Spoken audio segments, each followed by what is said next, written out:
All right, let's get right into it. Ever wonder what the strongest, most memorable personal brands all have in common? It's actually super simple. They know exactly who they are helping. That's it. That's the foundation for everything else. And this quote right here, it just nails it. It says, "If your message is for everyone, it usually connects with no one." And man, that gets right to the heart of the matter, doesn't it?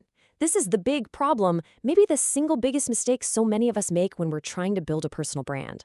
We try to be everything to everyone, and what happens? We end up being nothing to, well, to anyone. So what does that actually look like, in the real world? It's when you're just posting general tips, sharing random ideas, maybe throwing your opinions out there without a specific person in mind. You're creating content, sure, but who are you even talking to? And this is where it gets really clear. Look at the difference here. Without that focus, it's like you're just shouting into a void, right? An empty room. But with focus, wow, suddenly you're starting a real conversation. It feels like you're talking directly to one person, and that person feels seen, they feel heard, they feel understood. Okay, so this leads us to a really, really important shift in how we think about this.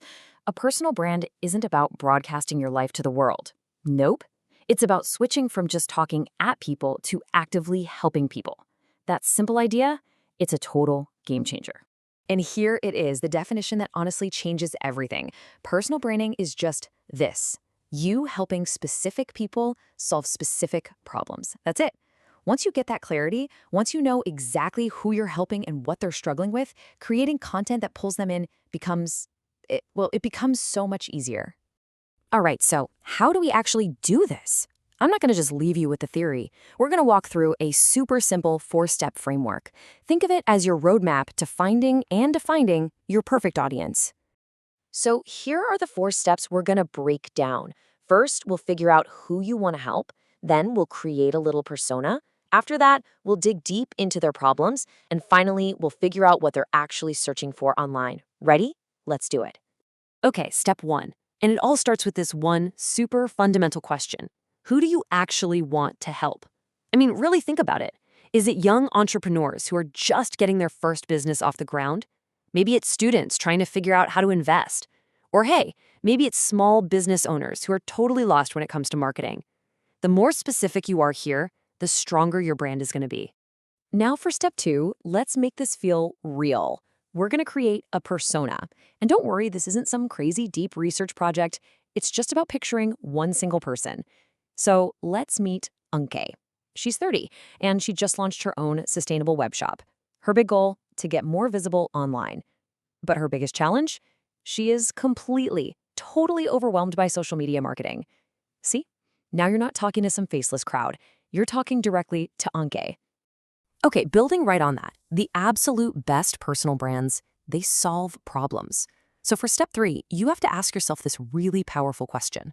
What is keeping Anke up at night? Seriously, what are her biggest fears, her challenges, her frustrations with her business? Is she worried about getting traffic, converting sales? Is she just trying to figure out TikTok? This is where your unique knowledge becomes the key to solving her specific problems. And here's step 4, where the magic really happens. You've got to think about the exact questions Anke is typing into Google or that YouTube search bar. Things like, how do I get my first 100 sales on Shopify? Or simple social media plan for a small business, right? If your content is the answer she's desperately searching for, your brand instantly becomes incredibly valuable to her. You become her go-to person. So there you have it. We've gone over the why and the how. We've seen that a focused message is an unbelievably powerful message. The theory part is over. Now it's up to you to put all this knowledge into action for your own brand. Look, if you remember just one thing from all of this, let it be this simple formula right here. This is the engine for your growth. Your personal brand grows, it absolutely thrives when you focus on helping specific people just like Anke, solve their specific, really frustrating problems. And so that leaves us with one last, and maybe the most important question. It's not about who you could help or who you think you should help. It's who are you going to help? Who is your Anja? Once you define that person, you found the true heart of your brand.